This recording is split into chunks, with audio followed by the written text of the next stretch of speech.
കാട്ടാളൻ കാട്ടാളൻ കാട്ടാളൻ കാട്ടാളൻ കാട്ടാളൻ മാർക്കോയ്ക്ക് ശേഷം ക്യൂബ്സിന്റെ അടുത്തതായിട്ട് വേണ്ട ഫിലിമാണ് കാട്ടാളൻ. അതിന്റെ ടീസർ ഉടനെ വരുന്നുണ്ട്. ഞാൻ ഈ വീഡിയോ ചെയ്യുന്നത് വരെ വന്നിട്ടില്ല. മാർക്കോ എന്ന സിനിമയ്ക്ക് ഉണ്ടായിരുന്ന ഒരു ക്വാളിറ്റിയും അതിന്റെ ആ ഒരു മേക്കിംഗ് ആയാലും ആ ഒരു ഒറ്റ സിനിമ കൊണ്ട് തന്നെ ആ ഒരു പ്രൊഡക്ഷൻ കമ്പനിയുടെ ഒരു ഫാനാക്കി മാറ്റുന്ന രീതിയിലുള്ള ഒരു മേക്കിംഗ് സ്റ്റൈലും ഒരു പ്രൊമോഷൻ രീതിയും ആയിരുന്നു മാർക്കോയ്ക്ക് ഉണ്ടായിരുന്നത്. അപ്പോൾ അത്രയും ക്വാളിറ്റി ആയിട്ടുള്ള ഫിലിംസ് എടുക്കുന്ന ക്യൂബ്സ് എൻ്റർടൈൻമെൻറ്റിൻ്റെ ഭാഗമായിട്ട് അടുത്ത വരാനിരിക്കുന്ന മാർക്കോയ്ക്ക് ശേഷം വരാനിരിക്കുന്ന ഫിലിമാണ് കാട്ടാളൻ. ആൻ്റണി വർഗീസ് പെപ്പയാണ് അതിലെ ഹീറോ. അതുപോലെ തന്നെ നമ്മൾ മാർക്കോയിലുള്ള സിദ്ദീഖ് ആയാലും മറ്റ് ചില ക്യാരക്ടേഴ്സ് എല്ലാം അതിനകത്ത് വരുന്നുണ്ട്. ആ പ്രൊഡക്ഷൻ കമ്പനി ആയാലും അതിലെ ആക്ടർ ആയാലും അതിലുള്ള മറ്റ് കാസ്റ്റ് ആയാലും എല്ലാം ഒരു ഹോപ്പ് തരുന്നൊരു സിനിമയാണ് കാട്ടാളൻ. ഈ ഒരു സിനിമയും ഒരു ആക്ഷൻ മൂടിപ്പോകുന്നൊരു സിനിമയാണ്. എങ്കിലും ഒരുപാട് വയലൻസ്, അത്രയും വയലൻസ് നമ്മളെ മാർക്കോ പോലത്തെ ഒരു വയലൻസ് അല്ല. ഇതൊരു ഡിഫറെൻ്റ് ആയിട്ടുള്ളൊരു ആക്ഷൻ ഓറിയൻറ്റഡ് ആയിട്ടുള്ളൊരു സിനിമയാണ്. ഇതിൻ്റെ പ്രൊഡ്യൂസർ തന്നെ പറഞ്ഞ കാര്യമാണ്. മാർക്കോ എക്സ്പെക്ട് ചെയ്യരുത്. കാരണം മാർക്കോ എന്ന് പറയുന്ന ഒരു കംപ്ലീറ്റ് ആയിട്ട് വയലൻ്റ് ആയിട്ടുള്ളൊരു മൂവിയാണ്. അതിനകത്ത് എക്സ്ട്രീമാണ് എല്ലാം കാണിച്ചിരിക്കുന്നത്. അപ്പോൾ അവർ അത് കഴിഞ്ഞപ്പോൾ തന്നെ പറഞ്ഞിട്ടുണ്ടായിരുന്നു, ഇനി അടുത്ത വരാൻ പോകുന്ന സിനിമകളിൽ ഇത്തരത്തിലുള്ള വയലൻസ് ഓറിയൻറ്റഡ് ഫിലിമുകൾ എടുക്കില്ല എന്ന് പറഞ്ഞിട്ടുണ്ടായിരുന്നു. എങ്കിലും ഒരു സിനിമ എന്ന നിലയിൽ അവർക്കത് കാണിക്കേണ്ട രീതിയിലുള്ള ചെറിയ വയലൻസ് അല്ലെങ്കിൽ ഒരു ലിമിറ്റുള്ള വയലൻസ് എന്തായാലും കാട്ടാളൻ എന്നോണം ഈ സിനിമയ്ക്കകത്ത് കാണും. ഇതിൻ്റെ ഒരു പോസ്റ്റേഴ്സും അപ്ഡേറ്റ്സൊക്കെ നോക്കുന്ന സമയത്ത് അവർ അപ്ഡേറ്റ്സും പ്രൊമോഷനൊക്കെ ചെയ്യാൻ വേണ്ടിയിട്ട് ക്യൂബ്സിനെ കഴിഞ്ഞിട്ടേ ഉള്ളൂ. ഇനിയിപ്പോൾ അടുത്ത വരാനിരിക്കുന്ന മമ്മൂക്ക ചിത്രമാണ്. അപ്പോൾ ക്യൂബ്സിൻ്റെ ഈ ഒരു പ്രൊമോഷൻ മെത്തേഡ് നോക്കുന്ന സമയത്ത് തന്നെ വളരെ ഡിഫറെൻ്റ് ആയിട്ടുള്ള രീതിയിലാണ് അവർ പ്രൊമോട്ട് ചെയ്യുന്നത് ഓരോ സിനിമകളെ.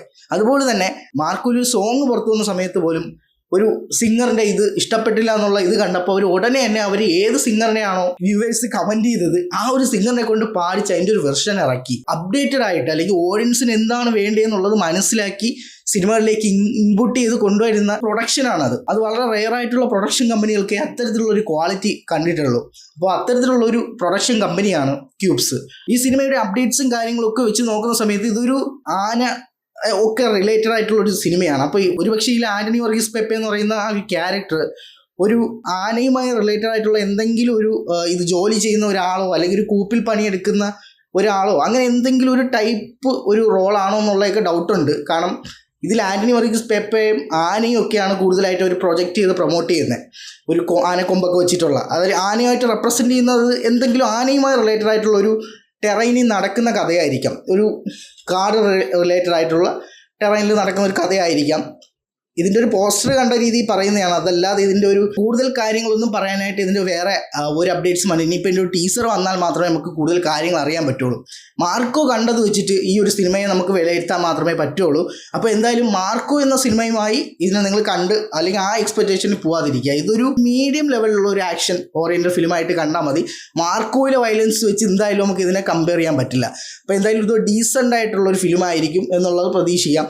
ഇതിനകത്തും എന്തെങ്കിലും മറ്റേൽ ഉണ്ടായിരുന്ന പോലെ എന്തെങ്കിലും കാര്യങ്ങൾ കടത്താനോ നമ്മളിപ്പോൾ പുഷ്പയിലൊക്കെ കണ്ടതുപോലെ മറ്റേ ചന്ദനത്തടിയൊക്കെ കടത്തുന്ന ആ ഒരു പാറ്റേൺ ആണോ എന്നുള്ളതും അറിയില്ല.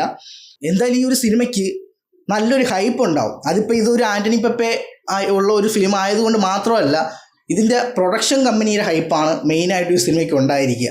അപ്പോൾ എന്തായാലും അതൊക്കെ നമുക്ക് കണ്ടറിയാം. റീസെൻറ്റ് വീഡിയോസ് ഞാൻ ഇവിടെ കൊടുത്തേക്കാം. സബ്സ്ക്രൈബ് ചെയ്യാത്തവർ സബ്സ്ക്രൈബ് ചെയ്തിട്ടേക്കുക. ഇതിനേക്കാൾ ഇഡിയോട്ടായിട്ടുള്ള മറ്റൊരു വീഡിയോ കാണാം. It's me Ansha Nisar.